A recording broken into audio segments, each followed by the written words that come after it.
प्रश्न नम्बर 1 चर्चित साहित्यिक कृति म स्त्री अर्थात् आइमेका लेखक हुन्। यसको लागि सही उत्तर रहेको छ अप्सन नम्बर घ सीमा आभास।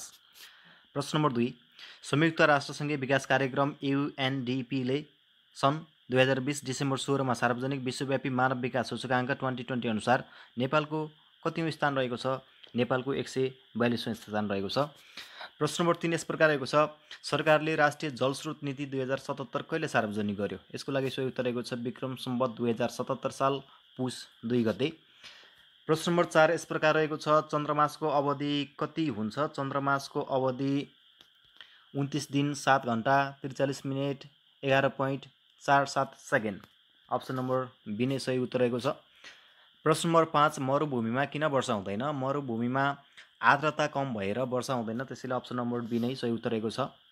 प्रश्न नम्बर 6 यस प्रकार रहेको छ, नेपालको सबैभन्दा ठुलो हिमनदी कुन हो? नेपालको सबैभन्दा ठुलो हिमनदी लामटाङ हो। लागौँ प्रश्न नम्बर 7 तर्फ। प्रश्न नम्बर 7 यस प्रकार रहेको छ, सुर्खेत, जाजरकोट, सिन्धुली र मोरङ जिल्लाहरूमध्ये नेपालका सबैभन्दा बढी जिल्लाहरूसित सिमाना गाँसिएको जिल्लाहरू कुन हो भनेको छ? यसको लागि सही उत्तर रहेको छ सिन्धुली मात्र। दिएको चाहिँ विभिन्न अप्सनहरूमध्ये सिन्धुलीले सबैभन्दा धेरै जिल्लाहरूसँग सिमाना जोडिएको जिल्ला हो। प्रश्न नम्बर 8 यस प्रकार रहेको छ, तल दिएका कथनहरूको सम्बन्धमा कुन ठिक हो कुन बेठिक हो छुट्याउनुहोस् भनेको छ। हामीले ठिक बेठिक मात्रै छुट्याउनु पर्नेछ।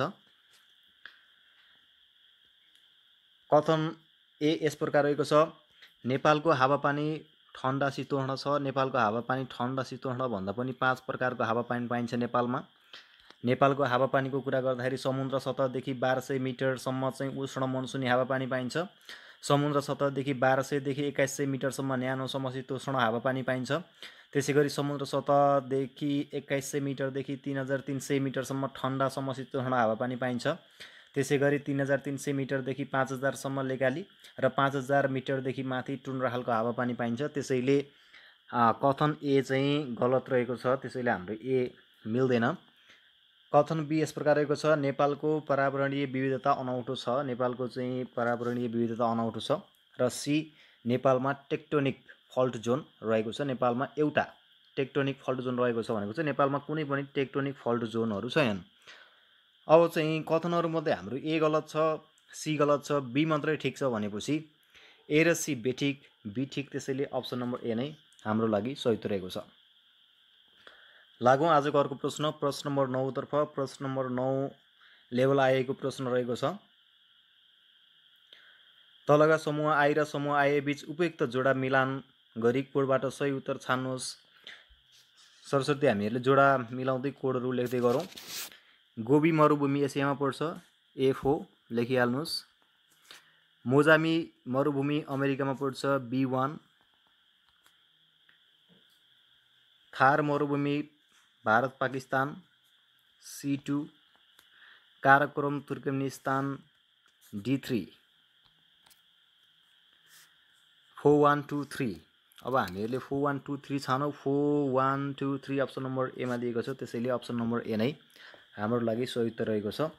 लागु आजको अर्को प्रश्न। प्रश्न नम्बर 10। प्रश्न नम्बर 10 उधौली र उभौली कुन जातिको महत्त्वपूर्ण सांस्कृतिक पर्व भनेको छ?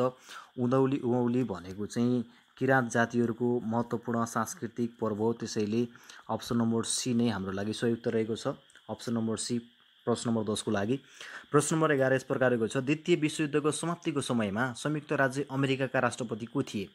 द्वितीय विश्वयुद्ध समाप्तिको समयमा अमेरिकाका राष्ट्रपति ह्यारी ट्रुम्यान थिए, त्यसैले अप्सन नम्बर बी नै हाम्रो लागि सही उत्तर रहेको छ। ह्यारी ट्रुम्यानको कार्यकाल भनेको अप्रिल 12 1945 देखि जनवरी 20 1953 सम्म रहेको थियो र सेकेन्ड वर्ल्ड वारको अन्त्य भनेको चाहिँ 2 सेप्टेम्बर 1945 सम्म भएको थियो। लागौँ आजको अर्को प्रश्न। प्रश्न नम्बर 12। प्रश्न नम्बर 12 यस प्रकार रहेको छ, नेपालका प्रधानमन्त्रीको कार्यकालको आधारमा पहिलोबाट पछिको क्रममा देखाएका मध्ये कुन क्रम सही छ भनेको छ? यसको लागि सही उत्तर रहेको छ नेपालको पहिलो प्रधानमन्त्री भीमसेन थापा, त्यसपछि माथपुर सिंह थापा, फतेजङ शाह र जङ्गबहादुर राणा, त्यसैले अप्सन नम्बर ए नै हाम्रो लागि सही उत्तर रहेको छ। प्रश्न नम्बर 13 यस प्रकार रहेको छ, तलका भनाइ ठिक वा बेठिक के हुन् छुट्याउनुहोस्। ठिक बेठिक छुट्याउनु पर्नेछ। नेपालमा बनेको पहिलो बन्दुकलाई वीरगन भनिन्छ, ठिकै छ। कथन नम्बर 2 यस प्रकार रहेको छ, वीरगन वीर शमशेरले बनाएका थिए। वीर शमशेरले बनाएका थिएनन्। वीरगन बनाउने मान्छे भनेको गेहेन्द्र शमशेर थिए। त्यसैले अब हाम्रो चाहिँ कथन अथवा भनाइ बी बेठिक भयो, गलत भयो। अब यसमा चाहिँ एक ठिक तर दुई बेठिक। अप्सन नम्बर बी नै हाम्रो लागि सही उत्तर रहेको छ। लागौँ प्रश्न नम्बर 14। प्रश्न नम्बर 14 यस प्रकार रहेको छ, राणाकालीन प्रशासनमा मुन्सी खानाले के काम गर्थ्यो? राणाकालीन प्रशासनमा मुन्सी खानाले परराष्ट्र मामिला हेर्ने काम गर्थ्यो। अप्सन नम्बर बी नै हाम्रो लागि सही उत्तर रहेको छ। प्रश्न नम्बर 15 यस प्रकार रहेको छ, महिला सशक्तिकरणले देखाएको कुन कुरालाई जोड दिन्छ? अप्सन ए लैङ्गिक मूल प्रवाहीकरण, बी लैङ्गिक समानता, सी लैङ्गिक समानता, डी माथिका सबै। महिला सशक्तिकरणले माथिका सबै कुरालाई जोड दिन्छ, त्यसैले अप्सन नम्बर डी लैङ्गिक मूल प्रवाहीकरणलाई पनि जोड दिन्छ, लैङ्गिक समतालाई पनि जोड दिन्छ, लैङ्गिक समानतालाई पनि जोड दिन्छ। त्यसैले अप्सन नम्बर डी नै हाम्रो लागि सही उत्तर रहेको छ। लागौँ आजको अर्को प्रश्न। प्रश्न नम्बर 16 यस प्रकार रहेको छ, नेपालको निर्वाचन आयोग कुन प्रकारको निकाय हो? नेपालको निर्वाचन आयोग संवैधानिक निकाय हो। त्यसैले अप्सन नम्बर ए नै हाम्रो लागि सही उत्तर रहेको छ।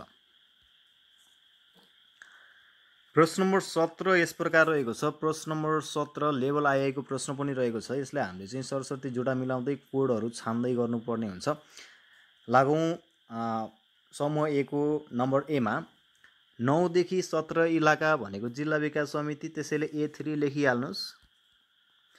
मानवको जन्मसिद्ध नैसर्गिक अधिकार मानव अधिकार B4। मानव अधिकारको विश्वव्यापी घोषणा सन् 1948 डिसेम्बर 10। डिसेम्बर 10 ले अन्तर्राष्ट्रिय मानव अधिकार दिवस पनि भनेर मनाइन्छ, त्यसैले C1। बुच कमिसन भनेको विक्रम सम्वत 2009, त्यसैले D2। अब हाम्रो सरस्वती कोडहरू हेरौँ। 3412 3412 अप्सन नम्बर एमा दिएको छ, त्यसैले अप्सन नम्बर ए नै प्रश्न नम्बर 17 को लागि सही उत्तर रहेको छ। लागु अर्को प्रश्न, जोडा मिलाउनुहोस् र सही उत्तर छान्नुहोस्। यसमा पनि हामीहरूले चाहिँ जोडा मिलाउँदै कोडहरू छान्दै गर्नुपर्ने हुन्छ, त्यसैले लागौँ यो प्रश्नलाई समाधान गर्नतर्फ। व्यवस्थापिका संसद नेपाल अधिराज्यको संविधान 2063 A2 सर्टकटमा लेखिहालौँ A2। राष्ट्रिय पञ्चायत नेपालको संविधान 2019 B1। राष्ट्रिय सभा भनेर भनेको छ, राष्ट्रिय सभाको व्यवस्था भनेको नेपाल अधिराज्यको संविधान 2047 C4। महासभा भनेको नेपाल अधिराज्यको संविधान 2015 D3। 2143 अप्सन नम्बर एमा दिएको छ, त्यसैले अप्सन नम्बर ए नै हाम्रो लागि सही उत्तर रहेको छ। लागौ आजको अर्को प्रश्न। अर्को प्रश्न यस प्रकार रहेको छ। प्रश्न नम्बर 19। प्रश्न नम्बर 19 जलविद्युत उत्पादन क्षमताको दृष्टिकोणले सबैभन्दा बढीबाट घटेको क्रममा देखाएका जलविद्युत आयोजनाहरूको सही क्रम छनौट गर्नुहोस् भनेको छ। यसमा सबैभन्दा हामीलाई जलविद्युत आयोजना र उनीहरूको उत्पादन क्षमता थाहा हुनुपर्छ।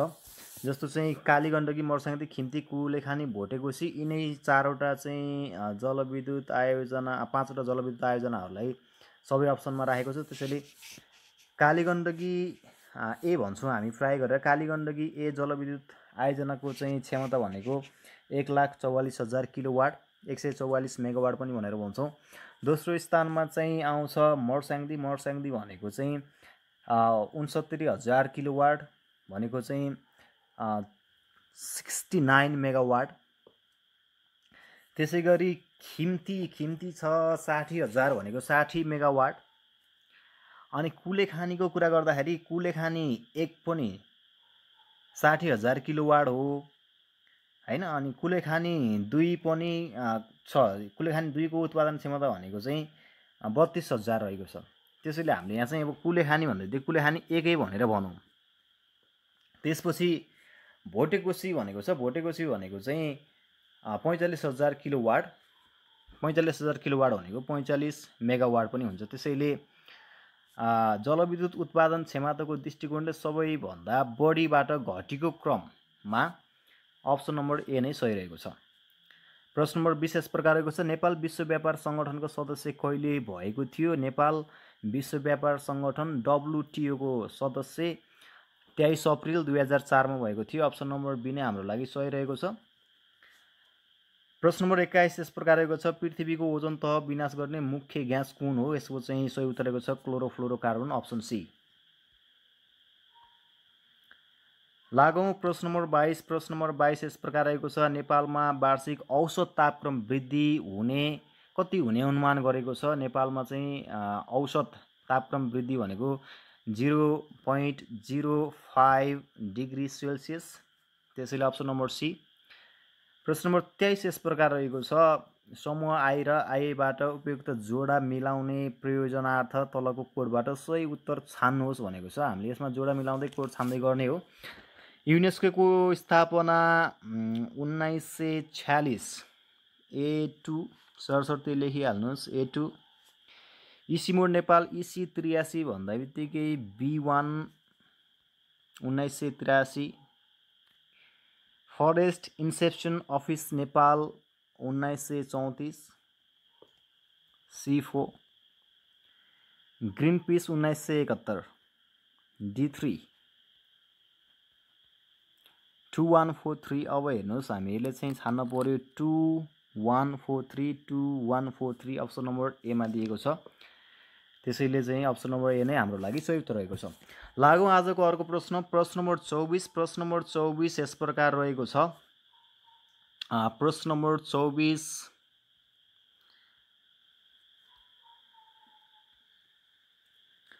सही उत्तर छान्नुहोस् भनेको छ। दिगो विकासलाई देखाए अनुसार व्याख्या गरिन्छ। वातावरण मैत्री विकास, कार्यमुखी आर्थिक विकास। दिगो विकासको आयाम भनेको कार्यमुखी आर्थिक विकास अन्तर्गत पर्दैन। अनि चाहिँ भविष्यपरक दृष्टिकोण, दिगो विकासले भविष्यपरक दृष्टिकोण राख्दछ। आर्थिक पुनर्वितरण भनेको छ, यो चाहिँ दिगो विकास अन्तर्गत पर्दैन, त्यसैले अब चाहिँ सही उत्तर मात्रै छान्दाखेरि हाम्रो चाहिँ अब अप्सन ए सही भयो अनि अप्सन सी सही भयो। ए र सी सही अनि अन्य गलत भन्दा बित्तिकै हामीले अप्सन नम्बर बी लाई चुज गरौँ। ए र सी सही छन् र अन्य गलत छन्। लागौँ आजको अर्को प्रश्न। आजको अर्को प्रश्न प्रश्न नम्बर 25। प्रश्न नम्बर 25 यस प्रकार रहेको छ, समूह आई र समूह आईको जोडा मिलाउनुहोस् र कोडबाट सही उत्तर छान्नुहोस् भनेको छ। यसमा पनि हामीहरूले सरसर्ती जोडा मिलाउँदै कोडहरू लेख्दै गरौँ। वातावरण सम्बन्धी विश्व सम्मेलन कहाँ भएको थियो? Rio de Janeiro, A3 लेखिहाल्नुहोस्, A3। विश्व वातावरण दिवस जुन 5, B4। क्योटो प्रोटोकल कार्यान्वयन भनेको छ, यो चाहिँ सन् 2005, C2। इसी मोड इसी 83, इसी मोड नेपालको स्थापना 1983 मा भएको, D1। 3421। अब हामीहरूले चाहिँ कोडमा चाहिँ 3421 जहाँ दिएको छ त्यही चुज गर्छौँ। 3421 यो पनि अप्सन नम्बर एमा दिएको छ, त्यसैले अप्सन नम्बर ए नै यसैको लागि सही उत्तर रहेको छ। लागौँ आजको अर्को प्रश्न। आजको अर्को प्रश्न प्रश्न नम्बर 26 यस प्रकार रहेको छ, सेरामिक्स देखाएको कुन कार्यमा उपयोग गरिन्छ भनेर प्रश्नले सोधेको छ। सेरामिक्स बिजुलीको सामान बनाउन पनि प्रयोग गरिन्छ, नक्कली दाँत पनि बनाउन प्रयोग गरिन्छ, त्यसैले ए र बी दुवै प्रयोजनको लागि ए र बी दुवैमा प्रयोग गरिँदैन भनेको छ। सेरामिक्स भनेको ए र बी दुवै प्रयोजनको लागि गरिन्छ, त्यसैले अप्सन नम्बर सी नै हाम्रो लागि सही उत्तर भयो। साथीहरू आजको अर्को प्रश्नतर्फ लागौँ। आजको अर्को प्रश्न यस प्रकार रहेको छ, लेभल आएको प्रश्न छ जीकेबाट। समूह आई तत्त्व र समूह आई मानव शरीरमा काममा जोडा मिलाउनुहोस् र कोडबाट सही उत्तर छान्नुहोस् भनेको छ। यसमा हामीले सरसर्ती जोडा मिलाउँदै कोडहरू लेख्दै गरौँ। आयोडिन थाइरोक्सिनको बनावट A2। आइरन रगतको हेमोग्लोबिनको बनावट B3। क्याल्सियम मांसपेशीको सङ्कुचन C1। 231 231 अप्सन नम्बर एमा दिएको छ, त्यसैले अप्सन नम्बर ए नै हाम्रो लागि सही उत्तर रहेको छ। लागौँ आजको चाहिँ अर्को प्रश्न यस प्रकार रहेको छ। सार्क शिखर सम्मेलनमा पर्यवेक्षक नभएको मुलुक कुन हो?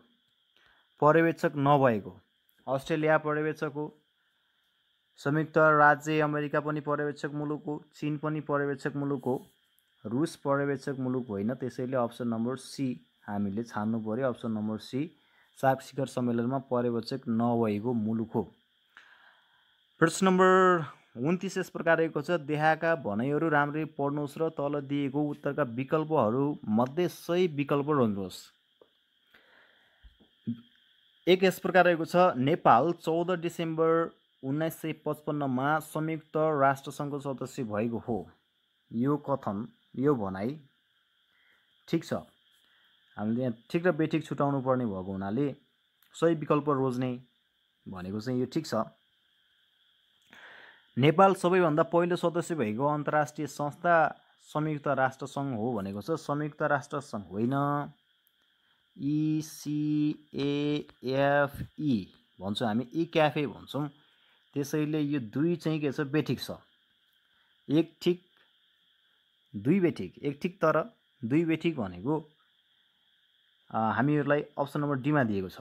त्यसैले अप्सन नम्बर डी नै हाम्रो लागि सही उत्तर रहेको छ। अब हामीहरू लागौँ आजको अन्तिम प्रश्न नम्बर 30 यस प्रकार रहेको छ। प्रश्न नम्बर 30 लाई ध्यान दिएर हेर्नुहोला। तल दिएका भनाइमा ठिक गलत के हुन् छुट्याउनुहोस् भनेर प्रश्नले भनेको छ। दाँत माझ्ने आधुनिक टुथब्रसको आविष्कार चीनमा भएको हो। संसारको सबैभन्दा सानो फुलको रूपमा डकविडलाई मानिन्छ, यो पनि ठिक छ। पहिलो इन्टरनेट वेबसाइट सन् 1990 मा प्रयोगमा ल्याइएको भनेको छ, यो गलत छ। यो चाहिँ 1991 मा प्रयोगमा ल्याइएको हो। त्यसैगरी आजको अर्को छ। गिरफ्तार गरी कानुनी कारबाहीमा पारिएकी भारतीय कूटनीतिज्ञ देवयान खोबरागाडे हुन् भनेर भनेको छ। यो कथन पनि सही रहेको छ। यो कथन पनि सही रहेको छ। अब हामीहरूले यसमा चाहिँ अप्सन छुट्याउनु पर्ने हुन्छ। एक ठिक र अरू गलत हुन्, एक र दुई ठिक हुन्, 3 र 4 गलत हुन् भनेको छ। यसमा चाहिँ एक ठिक हो, दुई पनि ठिक हो, 3 गलत हो, 4 पनि ठिक हो भनेपछि 3 मात्र गलत भयो भनेको अप्सन नम्बर डीले भन्छ 1, 2 र 4 ठिक, 3 गलत। त्यसैले प्रश्न नम्बर 30 को लागि अप्सन नम्बर डी नै हाम्रो लागि सही उत्तर रहेको छ। त्यसैले प्रश्न नम्बर 30 को लागि अप्सन नम्बर डी चुज गर्नुहोला।